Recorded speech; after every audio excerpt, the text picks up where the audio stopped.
buying random online training programs. You are literally throwing away your money. First of all, they don't account for your specific anatomy and your preferences. A program only works if you can consistently follow it. Just because some random online fitness goon let ChatGPT fart out a program and swears on his granddad it will make you look like prime Jay Cutler doesn't mean it will work for you. Second of all, it's so fucking easy to make one. I'm literally gonna show you how to make a personalized program that's superior than any PDF file you can find on the internet, completely for free. Stick to the end and you'll learn what muscles you need to train and how to train them, what the best split is based on your training frequency, what exercises you should choose specific to your anatomy, how much volume you should do, and how to emphasize stubborn muscles. I'm a certified NSCA PT and I'm currently studying physiotherapy. I've made programs like these a billion times already, and I actually charge people for the information I'm about to give you. Here we go. Alright, so before we start with anything, you need to know what muscles you'll be training. There are 3 main muscle groups that are mandatory in any program. The first muscle group are the push muscles. Like the name suggests, these are the muscles responsible for any pushing movements. It consists of the chest, the shoulders, and the triceps. As you can see, I wrote down the Latin names behind it. I did that shit just to flex. Why the hell even train these muscles? Well, growing your chest will give you that armor plate look, making that young LA logo pop out, which gives you more confidence. Growing your shoulders, specifically the side delts, will literally make you wider. And triceps are actually the majority of your arm size. But if you want to fill up your sleeves, you need to train triceps. Then we have the second muscle group, the pull muscles. These are the muscles responsible for any pulling movements. It consists of the lats, the traps, the rhomboids, and the biceps. Training your lats will give you wings, which will help with that V-taper look. Training your traps, specifically the upper traps, will give you that illusion that you know how to fight, even though your bum ass can't. And biceps, well, I don't need to be explaining why you're training biceps. Okay, and then finally, we have the leg muscles. It consists of the quads, the hamstrings, the glutes, and the calves. Alright guys, I'm begging you guys. I'm on my knees, pause. Whatever you do, do not skip legs. I'm speaking from experience. You will look like an upside down Dorito. They're just as important as the other muscle groups and are a foundation for your physique. And then we have the remaining muscles. Think of the muscles like the abs, the forearms, the neck, the spine stabilizers, and the rotator cuff muscles. Alright, so these muscles usually already get some hypertrophic stimulus from training the main muscle group, so you don't have to train every single one in this list, alright? Just pick and choose the ones you want to emphasize. Okay, now we're done with that. It's time we choose the training frequency. This is the amount of times in a week you'll be hitting the gym. Now, contrary to popular belief, training more often doesn't automatically mean you'll be making more progress. Research has shown that if volume is equated for how many days you train in a week actually makes no difference. But I do have to add some nuance here. Training more often does make it easier to spread out your volume. If you only have 2 days to train and you need to do at least 5 sets per muscle in a single workout, your workouts are gonna take so long you might as well bring camping equipment with you. Now, does that mean training 2 times a week is completely useless and you should fucking kill yourself? No. But you're just not training optimally. But you shouldn't focus on training optimally. The most important thing when choosing a frequency is consistency. Choose a frequency you can consistently follow. Going to the gym consistently for 2 times a week is so much more productive than saying you're going 6 and skipping a week of training every other week. So if you can consistently train more often, great. If not, just go less frequent. Okay, after deciding your frequency, it's time to choose a split. A training split is basically how you want to organize your workouts. As you can see here, there are 2 requisites for an effective split. Number 1, it needs to hit all muscle groups at least twice a week. Research has shown time and time again that hitting your muscles twice a week will give you more muscle growth than just training once a week. And second, it needs to provide enough time for your muscles to recover. Don't want to blast chest on Monday just to do it again on Tuesday. You're not getting more growth at your chest this way. You're just molesting your muscles. Your muscles don't grow in the gym. It's actually when you're resting. And that's why I've been skipping calls since 2016. Now, you could technically make your own split, but it will usually fail on one of these 2. That's why I suggest you do one of the following splits. The first split we have is the push-pull leg split, aka push-pull skip. I'm joking, don't skip leg. This is a 6 days a week split that organizes your workout into the movement patterns. I don't recommend doing this split if you're a beginner, because as you can see, this split is pretty taxing. This is what a training week would look like. Important note, when doing this split, you need to take a rest day after every 3 days of training. So the next Monday here is a rest day, which means your schedule has to be pretty flexible as you won't be training on the same days week to week. The second split we have is the upper lower body split. This split is pretty straightforward. Oh shit.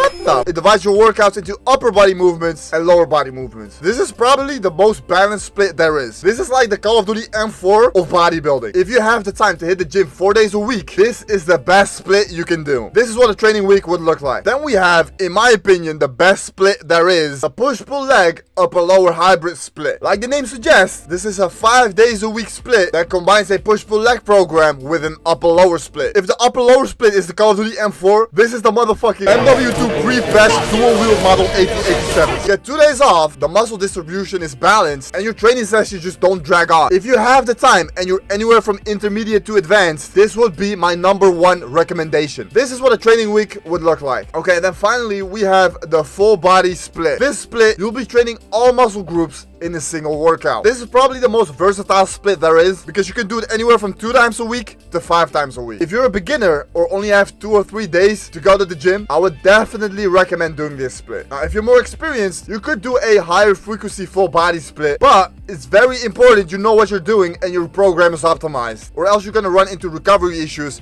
very soon. If you have chosen your split, we can actually start going to the exercises. But before we do that, it's important to know how much volume you should actually do. So what is volume? Technically, volume is the amount of sets times the reps times the weight. But to keep things easy, all you really need to focus on is the amount of sets you're doing. For optimal growth, research says you want to target between 10 and 20 sets per major muscle group per week. Yo, but to be honest, this shit only applies if you're training until mild discomfort. You truly don't need more than 15 sets per week if you actually train hard enough, which you should if you want to make progress. Get at least 8 sets per muscle per week, and only increase volume if you get more experience, progress is stalling, or if you want to emphasize certain muscles. So this range here is for the major muscle groups, and that consists of the back, the chest, the shoulders, the quads, and the hamstrings. All the other muscles already get some training stimulus from training the main muscle groups, so they need less volume. Same thing here. Research says you need between 6 to 10. That's only if you're playing around with your PP. If you're actually training hard, you need less than this. Now keep in mind, this range is for optimal growth. If you can't put all this volume into your workouts, which you probably can't if you're doing a 2 times a week full body split, it's completely fine to do less. You'll still make progress, just less fast.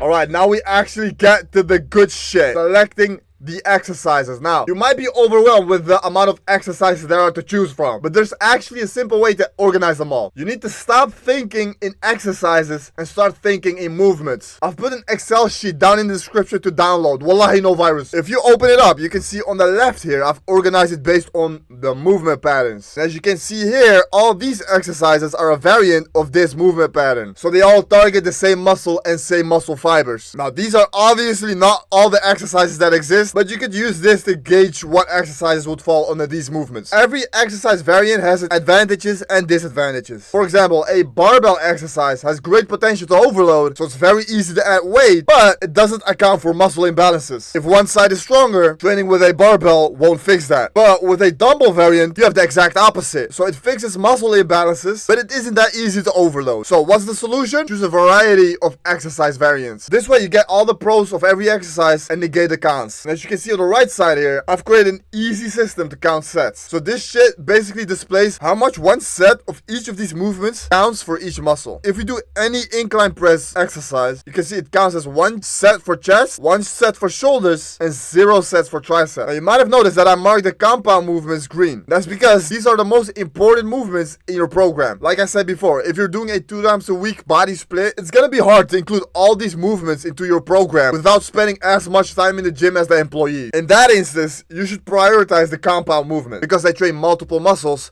at once. You simply get more bang for your buck. So before you actually start selecting the exercises, there are some tips for selecting. Choose exercises that are frequently available. If you have barbell bench press in your program, but every time you walk into the gym, there are 6 broccoli heads having a group gooning session on the only bench in the gym, it might be better to choose a different exercise. And tip number 2 is choose exercises that you actually like. If you have squats in your program, but you absolutely dread it, you don't have to do squats. Just do hack squats, for example. If making that switch makes you more consistent to going to the gym, you should make that switch. With that out of the way, let's actually start selecting the exercises. Keep in mind, this is not the program, just the exercises we're selecting for the week. So depending on your split, you can see here how many exercises you can choose from. If you're doing a 2 times a week full body split, for example, you can see here, you can choose only 2 compounds for the push muscles. If you look in the Excel sheet, you can see the greens are compounds. So let's, for example, choose an incline press variant because you want to target that upper chest. If you go to chosen exercise, you can use this drop down menu to select an exercise. Let's do a barbell variant. Let's do a incline barbell press. Let's say, for example, you also want to target your shoulders. We can choose an overhead press, dumbbell shoulder press. Why not? Okay, boom. If you're doing a 2 times a week full body split, these are the only 2 compounds you have for your push muscles. But for this example, we're gonna use my favorite bumble class split, the push-pull leg upper lower 5 times a week. You can see here we have room for 5 compounds for the push muscles. And since we have room for 5, we can choose every one of these. So let's do for a flat press variant, chest press machine, okay? Because we already got a barbell movement and we got a dumbbell movement. So we want as much variety as possible. Now for our decline press, let's do a body weight version. Let's do dips. If you can do dips, it's completely fine to do another machine variant. Don't do exercises you can't properly do just because for variety, okay? But you now might have noticed we have a problem. We have room for 5 compounds, but we can only choose 4. So what you want to do next, select one of these empty boxes. You can use this drop down menu to choose another movement you want to include. So let's say you want to do another overhead press. You can see now this lights up green because it's a compound movement. You then go to chosen exercise here. Oh wait, the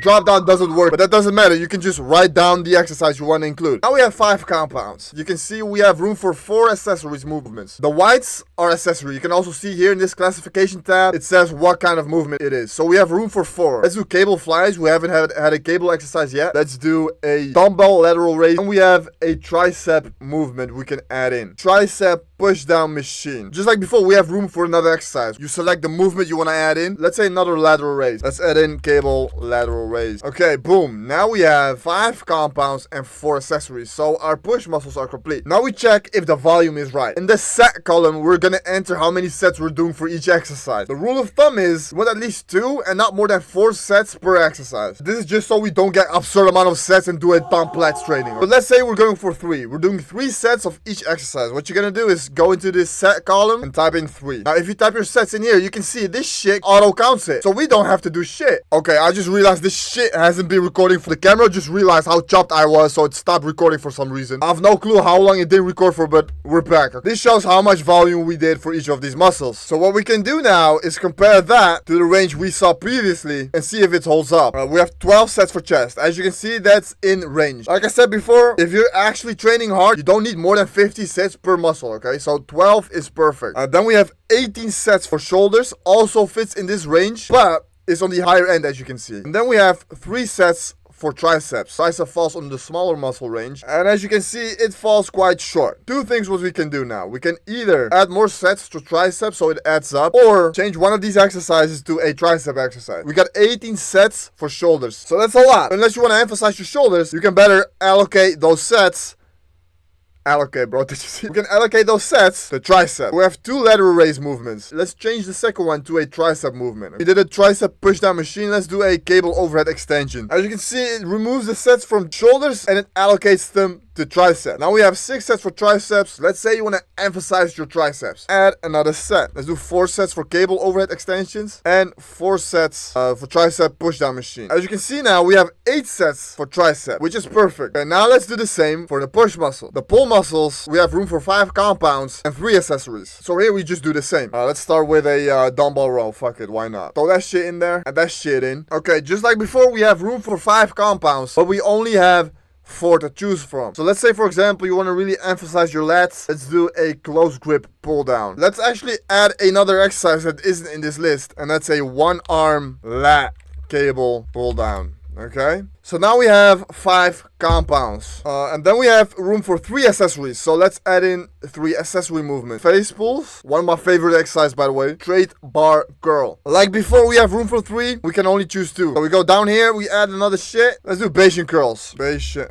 Bro, how the fuck do you write Bayesian, bro? I cannot write for shit. So now let's add the volume. 3 sets for each. Okay, so the back counts works a little bit differently here, okay? Because almost every pulling exercise hits the whole back at once. You count each of those sets as one total back set. But within these movements, there's usually a bias either towards the lats or the mid back. So this way you can still track the lats and mid back separately to see if they're balanced. But for total volume, you need to look at count back sets. We have 16.5 sets for the back and 6 sets for the biceps. So that falls perfectly in that range. And if we look at the lats and mid back sets, you can see it's almost perfectly balanced. But let's say you had like 8 sets for lats and 14 sets for the mid back. You then know that your exercise selection isn't balanced, okay? 6 sets for biceps, that's also in range. But let's say you want to also emphasize your biceps, you could also do 4 sets for each of those. Now we go to the final movement, that's legs. So one thing that's different from legs than from the other movements is the fact that if you want to account for imbalances, you can't just simply switch to a dumbbell exercise because you're obviously not holding a dumbbell with your legs. That's why instead of body weight, you have a single leg variant here. We have room for 8 compounds, 4 accessories, and or secondary movement. I'll get to that in a second. We have a squat movement, barbell back squat. Then we have a hip hinge movement. So let's do dumbbell Romanian RDLs. Then we have a leg extension. Now you might have noticed I've put leg extension as a compound movement even though it's an isolation movement. Just treat it as a compound movement. So let's do leg extensions. For our leg flexion, we're doing a single leg curl. We have 4 compounds, but we have room for 8. That means we have to add 4 more compounds. Add in another squat variant. We already have a barbell variant. Let's do a machine variant. Let's do a hack squat. Then we add another hip hinge, B stance RDL, single leg extension, seated leg curl. And now we have 8 compounds. Now we look at the accessory. We have room for 4. As you can see here, you can also choose a secondary movement. So if you look down here, these are all the secondary muscles. You don't have to choose every single one of these movements. Just pick and choose the ones you want to emphasize. So let's, for example, we want to add abs. What we can do here is add cable crunches. And for our lower ab movement, let's do leg raises. Also 3 sets each. Add those 2 to our leg days. So now we can only choose 2 accessories for legs because we already have 2 accessories as secondary muscles. So let's do calf. And let's do a abduction movement. Then we're going to look at the totals. So for quads, we have 12. For hamstrings, we have 12. For glutes, we have 12. And for calf, we have 3. So the main muscle groups are perfectly in that range. But our calves are slightly under. And if there's one thing you don't want to have is small calves. So we're going to adjust some things here. You don't care about having a big butt. Let's change the abduction machine to another calf raise. Now we have 6 sets for calves, 9 sets for glutes, 12 for hamstrings, and 12 for quads. So to keep the glutes in range, what you could do, add another set for an exercise that targets the glutes. So let's, for example, do 4 sets of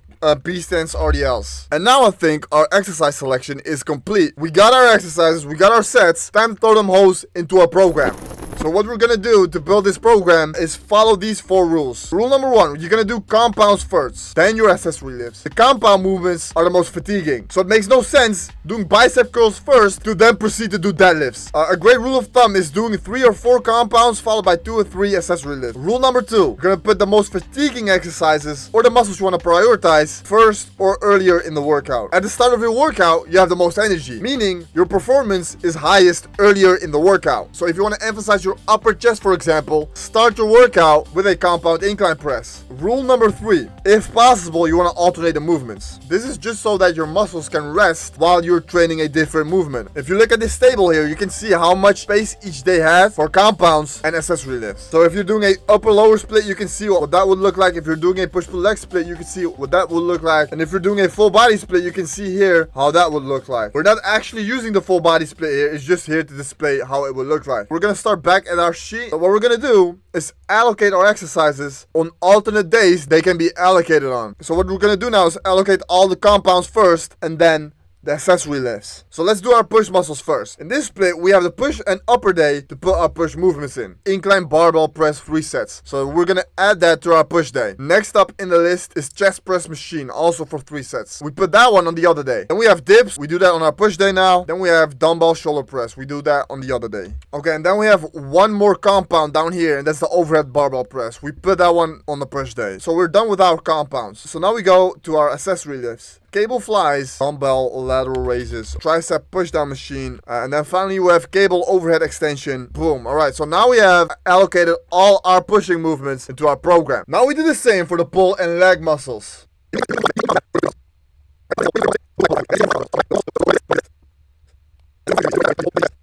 So you know you did it correctly if all the squares are filled up. Okay, so now we have put our exercises in it's time to check if they actually follow the rules. Rule number 1, all the compounds first. As you can see, all the compounds are first. Rule number 2, priority or most fatiguing exercises first. If you look at the push day, incline barbell press or dips would probably be the most fatiguing on this day, so this is good. If you wanted to prioritize your lower chest, you could put dips first. On the pull day, pull-ups are definitely more fatiguing than dumbbell rows, so we're putting that one first. On the leg day, back squats are definitely gonna destroy your ass, so that stays first. But the second most fatiguing are probably the hack squats, so we're putting that one second. On upper day, wide grip barbell row is probably the most fatiguing. On lower day, I would switch B stance RDL with single leg curl. Now we check for rule number 3, alternate movements. On the push or pull day, you can see there aren't 2 consecutive movements, like 2 incline presses for example, or 2 rows back to back. So we don't have to change anything there. On leg day, you can see it's all quad dominant movements, and on lower day, it's all hamstring dominant. So what we're gonna do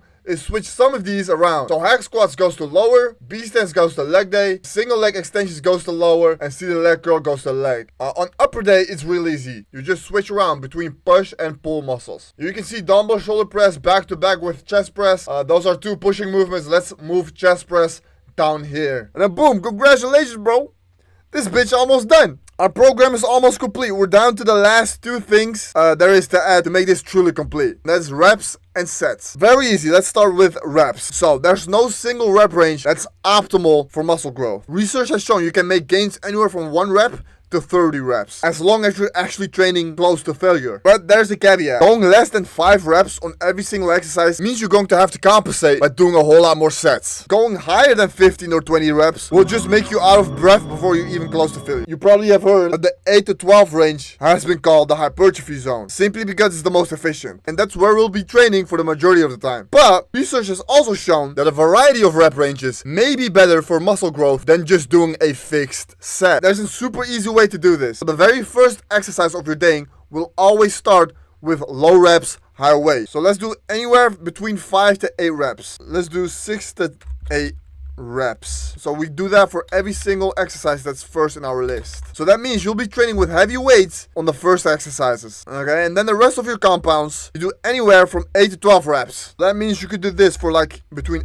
8 to 10 reps. And then for this one, we could do like 10 to 12 reps. And then finally, you want to leave your higher rep ranges for your accessory lifts. So let's do cable fly, I don't know, 12 to 14 reps. Then we do 14 to 16 reps for our final movements. Okay, so the final thing we have to add is how long you should rest between sets. Now, the biggest mistake I see people make is that they don't take enough rest. Your muscles need to recover before you can train them again with the same load. And the heavier the weight is, the longer you should rest. So for the first exercise we're doing, where the reps are low, you need to take at least 2 to 3 minutes of rest. And as the weight gets lighter, the less rest you can take, down to a minimum of at least 1 minute. So this is what that would look like. Okay, and now we have our program complete. This is what your program would look like with no other changes whatsoever. Now let's get through the anatomical differences. So this is the part where I can flex my physiotherapy skills. Every body is different, and anatomical differences can make some exercises more difficult to perform than others. There are countless of these differences, but I want to focus on the 3 main differences. Number 1, long ass femurs. If your thigh bone is long as hell compared to the rest of your body, a normal squat might be difficult to perform because of excessive bending over, which could cause lower back issues. Now there's a quick test to know if you have longer femur. Sit down on the floor with your butt and back completely against the wall. Bend your knees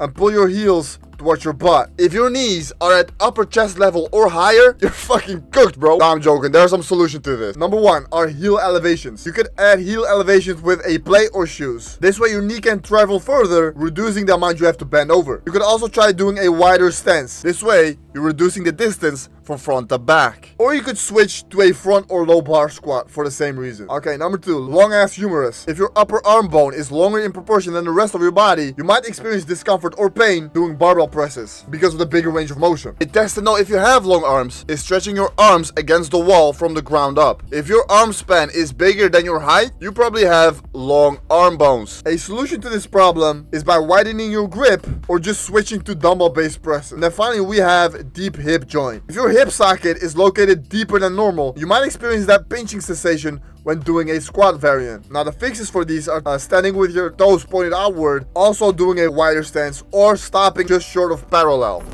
This video took so goddamn long, my fucking hair grew back, bro. Few final things before you can actually go ahead and use this program. So, progressive overload. This program is not gonna do shit if you don't apply progressive overload. So, what is progressive overload? Progressive overload is just doing more work over time so your muscles actually get a reason to grow. If you keep lifting the same weights for the same amount of reps forever, your muscles are not gonna grow. So, you need to force a signal to your body that they actually need to grow. The best way to do this is using double progression. So what you're gonna do is note down every single rep, set, and weight for every exercise you have in your program, like this. Now you can write this shit down in your notes or whatever the fuck you're using when you're going to the gym. Just use something that you can look at during your workouts. So for this example, we're using the back squats from our push-pull leg upper lower program. We have 3 sets of back squats with 6 to 8 reps. So with double progression, your goal is to hit the end of this range on each of these sets before you can increase the weight. So this is week 1. This is the first week. Let's say you're doing 100 kg or 220 pounds for our burger eaters for 6 reps. Week 2,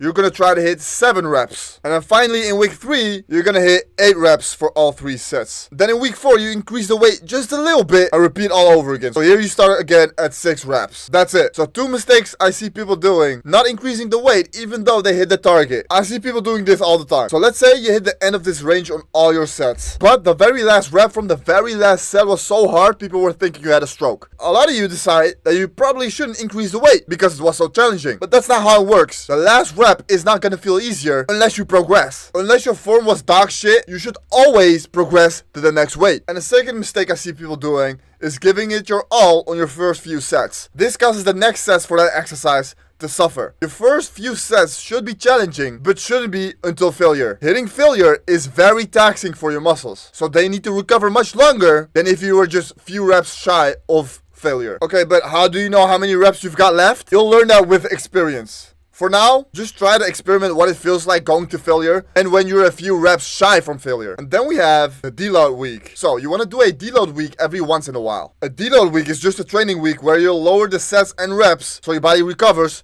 from all the training. Training hard every week will build up recovery needs. If you're a beginner, this is less likely to happen, but the more you get experienced, the more important this becomes. Now, there are different ways to do a deload week, but the easiest way is just dropping the weight by 30 to 50% and cutting sets in half. This way you won't lose any progress while still giving your muscles the recovery they need. When should you do a deload week? Well, there's 2 ways of doing it. You could plan it in your program for like every 8 weeks, or you could just wing it. If you feel like progress is stalling, your body feels like shit, and your mood is down, it might be time to take a deload week. Okay, now we're actually done. You now know everything you need to know to make your own optimal program.